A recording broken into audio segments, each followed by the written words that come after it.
Hello everybody and welcome back to Odin's movie blog. I am the critic who is a cynic. Hope you're doing well. And today, with no box office numbers to crunch because the box office is essentially closed, there's really no box office breakdown that I can do for Geeks and Gamers, and there's really no further analysis that I can do here on the channel. And so I figured I'd dive into some of the news concerning films, with release dates, of course, being shifted, some movies being released early on demand services like Google Play and iTunes for rental. In the case of Disney, releasing Onward for purchase already for $20 for the 4K digital copy as well. And for some bigger releases either being pushed back with no absolute definite release dates, films like Mulan, films like Black Widow, and other films potentially based on early talks being considered for online early release, or at the very least online official release on the actual release date as it first was understood, which seems to be the case, at least early on in the talks, for Wonder Woman 1984. Now, let me first off by saying I think that this is a movie, and I think there are a few movies that are coming out or were meant to come out this year that really deserve to be seen on the big screen. This would absolutely be one of them. It's a big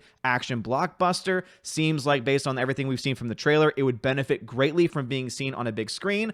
However, the movie studios are in a position right now where we really just don't know where everything's going to be. We really just don't know exactly when theaters are going to be able to reopen, when we're going to be able to watch movies again, what's going to happen with the workers who have essentially been let go and are not getting their hourly wages. And really, it's up to the studios, and rather it's up to the movie theater chains to determine whether or not they try and keep those workers on or what have you. Again, we're having a situation here where a lot of workers are losing out money. A lot of companies, movie theater chains, movie studios are losing out on money too. And there really is no straight way forward. There really is no one-all, be-all answer to this problem. But as you can see here, this was reported yesterday by Bounty in the comics that Warner Brothers, this is just a report, so nothing official for now. And if it is indeed true, it's in the early stages. And so nothing official has been stated.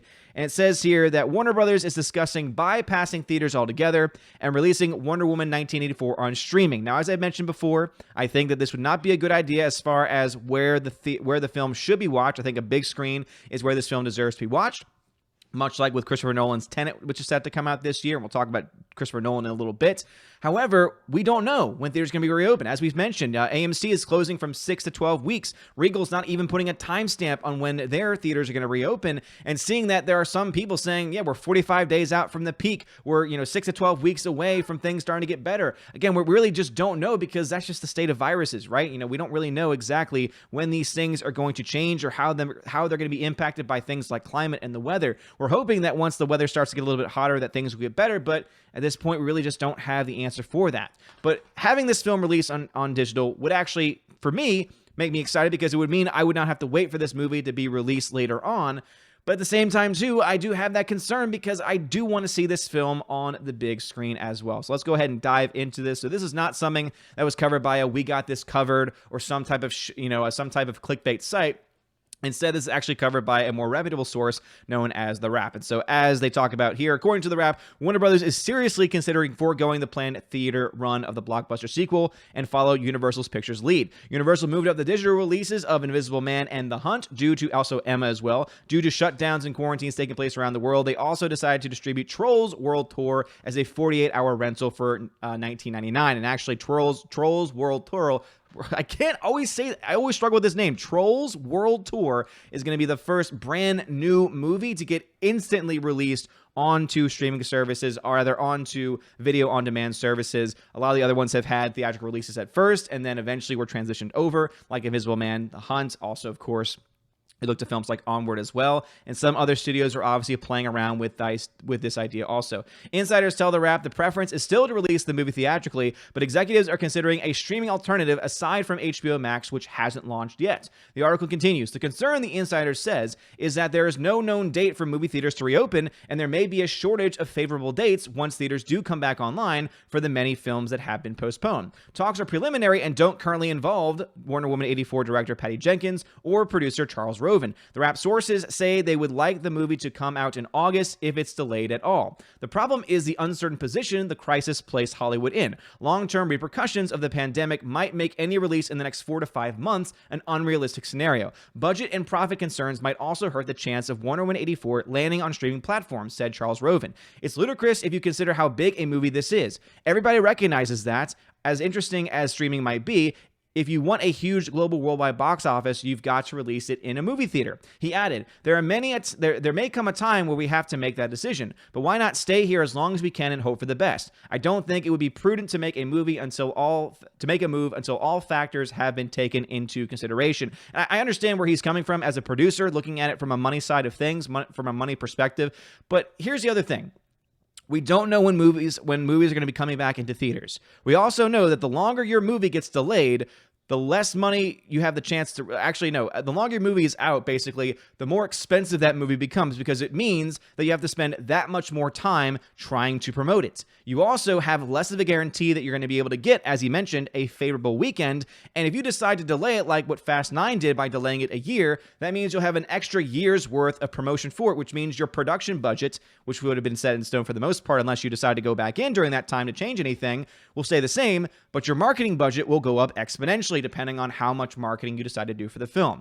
And to be fair and to be honest, I think that we're not really looking at streaming services and streaming movies in the way that I think they should be. Because remember, as I mentioned previously, when a movie is released in the box office, they have to split, the studio has to split the net gains and net profits made from that film with the movie theater company. So when they release their films at AMC or Regal or Cinemark, they get 60%, the studios get 60% of the entire box office returns, and the movie theater chains get 40% of that money. If they were to release these either directly to their own streaming service and charge a premium, they would get essentially 100% of that cut. If they were to release it to things like iTunes or Google Play, each of those services have different rates, but the most basic rate is that if you're selling the movie, you get about 90% of the money back, and if you're renting the movie, you get about 70% of the money back. And so it just kind of doesn't make a lot of sense if your mindset is we need to make our money back. You would actually technically make more money releasing it online through a streaming service, especially if you were able to say, let's move up HBO Max, since now is the time to get in on the streaming game. And I'm assuming that you have the basic infrastructure there. Obviously, I'm assuming that the problem is they probably don't have all the servers that they'll need to take the influx of new members that they will have. But even that would be in the case. If they could work overtime to get that thing released and then say, by the way, on day one, you'll have access to Wonder Woman 1984 early. However, in addition to the subscription fee, you'll have to pay an extra $10, $15. You would be surprised about how many people will be willing to spend that money, because not only would they be getting access to a service that would already have crap tons of movie available for it included in the price you're paying, but also they would get early access to a movie like Wonder Woman 1984. Now, I know that might seem like a pipe dream at this point in time. The technology might not be there at this point, or at least the mindset in the people in the studios might not be there, but I really do think that that is going to be the future of filmmaking. Now, do I like that? Not necessarily. I love the movie theater, as I mentioned before. I love going to a movie to experience it on the big screen. I would love to see a film like Wonder Woman 1984 on the big screen, but at this time, we have to be realistic, and we have to realize, hey, there is a hunger right now, right? People are being quarantined. People are being asked to stay home. They are going crazy because they're running out of content to watch, which is one of the many reasons why I recommend that you digitize your movie collection, that you buy physical media, because not only is it better picture quality, but also they can't take it away from you. And the reason why I digitize it is because if I decide to get lazy, I can just pull up my Plex and just put, boom, let me go ahead and play the digital version that I ripped myself, because it's legal for me to do that since I own the actual movie. Obviously, I know there's pirates out there, but that's for another day. The point is this, though, right? There is a hunger going on around the world for movies, for access to content, for access to entertainment. That's why a lot of YouTube channels are doing very well right now. That's why you have a lot of these studios moving their films to renting online, or to even selling them in the case of Disney's Onward. I think that they would be smart. Warner Brothers would be smart, very smart indeed, to offer a purchase of this film, or rather, not even a purchase, but to the very least, if they want to make more money, they should offer a purchase based on the current contracts they have with iTunes, Google Play. But if they want to get access to quick money and more money, they would actually make more to release it online than to wait to release it in theaters, because they would not have to split that much money with the movie theater chains like they normally do. However, at the same time as well, I don't want there to be no movies to be released, and I don't want the studios to be completely independent of the movie theater chains, because if that were to happen, then the movie theaters would shut down. And even though most of them, or some of them, at least in major markets, would be able to stay open, a lot of the smaller theaters in various markets, a lot of the smaller markets in general, might not be able to survive with very little content to be able to offer. So this is just my overall thought on that. And to get to the Christopher Nolan comment, because I mentioned it, according to Deadline.com, Christopher Nolan wrote an article for the Washington Post saying and asking for Congress, asking for the government to offer movie theaters help. And this makes a lot of sense because, as we all know, Nolan loves the theater. He loves filmmaking. He believes that movies should be seen on the big screen. He's been a major pusher of IMAX, especially. He uses IMAX in almost all of his movies. He loves to have that out there. He thinks things like 3D are gimmicks, but IMAX, you're able to see more of the image, higher quality. So he's always been focused on having more quality in the cinema. And so he understands, and this is something that I agree with to an extent, because obviously we're in very precarious times, and these theaters are not shutting down because they made bad decisions. They're having to shut down because a lot of times state governments are forcing them to shut down, or there's just not enough people there to actually be able to keep things going in the first place. And so I do agree with him. I think that Nolan's onto it. I think that we do need to support our movie theaters as best we can, especially when they're able to come back on. I know that staying at home is a lot easier. I know that it can be something that, it's more of a convenience factor. But at the end of the day, if we want movies to continue, if we want movie theaters to be able to continue, we need to be able to support them as best we can. So I do agree with you, Christopher Nolan, and it's a crazy time that we live in. But those are just my thoughts on that. Do you think that Wonder Woman 84 should be released online? And I'm not saying that they should just completely skip getting a theatrical release, because the way I see it, if you were to release it on HBO Max with a premium price or on Google Play, etc., you would have a lot of people that would have access to it. The other argument is, okay, but then it'd be easier for people to pirate. This is true, but people pirate it anyway. Even if it gets a theatrical release, they still will pirate it nonetheless, right? It doesn't matter the quality. People that are pirates are going to pirate no matter what. And so you might as well make money off of it while you can. And then once the theaters are allowed to reopen, you have a release in theaters, because then you'll have either a lot of people, I imagine, that will have waited for the film to come out in theaters for all the stuff to lay down, so that way they could see it on the big screen. But then also you could actually potentially make better contracts overall for both you and the theater company, and also potentially lower your ticket prices as well, which would actually incentivize people to leave their homes to want to go see the movies in general. And then you could actually end up making more money, because you might have a lot of people that spent the $20 to watch it and rent it early on to watch it with their family, go again by themselves or bringing their family again saying, oh, let's watch this on the big screen now. I'm just spitballing here. Again, I'm just a lowly YouTuber. I'm just a lowly high school teacher that does YouTube for fun. That's just my thought on it. But let me know your thoughts about this, especially in the pinned comment below. If you like this video, please smash that like button, hit that subscribe, hit that bell notification for any time a new video goes live and for any live streams in the future. You guys are all amazing, beautiful people. It's going to be a crazy week. Again, we're going into our first full week of remote learning for teachers out there, and so far things have been going pretty well. There's been a lot of confusion on the end because it's really hard to communicate online. In this digital age we live in, things would seem to be more straightforward, but obviously, it's hard to explain instructions completely to every person, because every person needs to have a different amount of attention. But anyway, you guys are awesome. I love you guys. Have a wonderful day. Stay inside.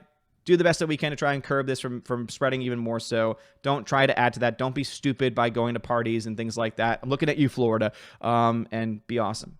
Have a wonderful day. And as always, God bless. And now to give a special shout out to my March Patreon and Subscribe Star members: animation commentator Brian P., Dion, David Brobrizik, Divex, Elizabeth M., Enrique Evangelista, Father Christopher Miller, Hail Father, Frank the Tank and the Shawhan Wiener Dog Clan, Harold Francis, the Honker Chunker Funky Monkey, Inflame Wood, Trap Productions, Jason Clark, Jeffrey Toon, JJ Jonathan Jerembeck, Kenneth Camiel, Lady T, Mad Mitch Dunaway, Mr. Peabody and his evil twin with the beautiful hair, Orange Hat Reviews, Outpost Dyer, Perpetual Punster, Riff Magos, Riff Racer Request, Rosetta Allen, Sir Lancelato, Steve Glasker, Teresa Martin, Theodore Bendon, The DJD Show, and Tina B for Patreon, and my Subscribe Star peeps: Robert Revo, Larry, Mr. Roy, Glinzer,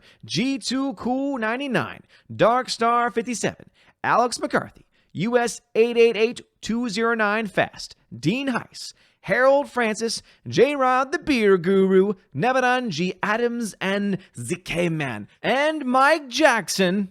Thank you all so much for being my Patreon and Subscribe Star members for the month of March. You are all amazing people. Thank you so much for the support, and I hope that you are enjoying your perks. If you do not know the perks that you get, make sure you read again through all the perks that are listed, and also check your messages if you're over on Patreon, because if you are a $5 and up backer on Patreon, you get special access to giveaways over on the Discord. I send out messages with a link to join the Discord server. I will then hook you up over there, and you'll have access to some really cool giveaways. I give away 4Ks, Blu-rays, digital codes, try and give away at least a couple of big movies, 4K Blu-ray titles a month, and try to do at least 2 to 3 giveaways for when it comes to digital download codes. And I might try and do a little bit more this month as well, because I'm always trying to add extra stuff to it. And also, if you are a $10 or up backer, then you have access to a special podcast that I'm starting to do with John the Flick Pick. That's right, John Flickinger of the Flick Pick channel. We're having a lot of fun with the podcast, and so expect that every couple weeks. And of course, also any extra behind the scenes, extra footage, extra interviews, extra solo podcasts as well, you will also have access to. And my special $25 and up backers on Patreon Subscribe Star, you have access to all of those things that I've listed. You also get a t-shirt. That's right, I will send you a t-shirt for your first month. And of course, you can also be featured on the Chosen to Valhalla live stream once a month. You get to be featured on the Odin's movie blog channel. It's always usually on a Sunday around 12 p.m. Eastern time. You get to join some lovely peeps and have some really great discussion with all of the Chosen of Valhalla and me with the live audience. Anyway, you guys are all amazing and beautiful people. Thank you so much. Have a wonderful day. And as always, God bless.